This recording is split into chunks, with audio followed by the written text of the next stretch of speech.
Romans chapter 15. Reading from verse 1. We then that are strong ought to bear the infirmities of the weak.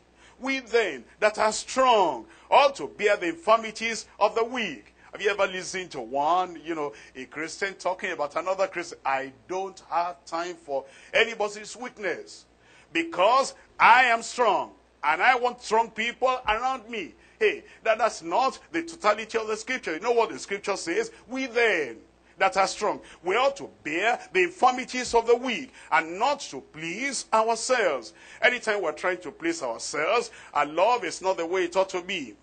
Anytime we're trying to please ourselves, our unity is not as it ought to be. Anytime we're trying to please ourselves, our fellowship is not as it ought to be. We then, who are strong, are you strong in this area? Are you strong in that other area? Are you strong in this other area? Then we bear the infirmities of those that are weak, and not to please ourselves. It says in verse 2, let every one of us, how many of us? Tell me out loud. Let every one of us please his neighbor for his good to edification. Every one of us please his neighbor, not to please himself, but please his neighbor for his good to edification. For even Christ pleased not himself. And this is a Christian grace. This is the grace of God. And this is the evidence that you are born again. This is the evidence that you are a real child of God, when you understand he wants us to have love, he wants us to have unity, he wants us to have fellowship. And you are not pleasing yourself.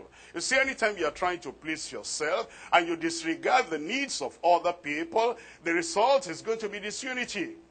And the result is going to be the lack of fellowship. And the result is going to be the lack of love. But if you just wake up in the morning and say, Lord, help me today.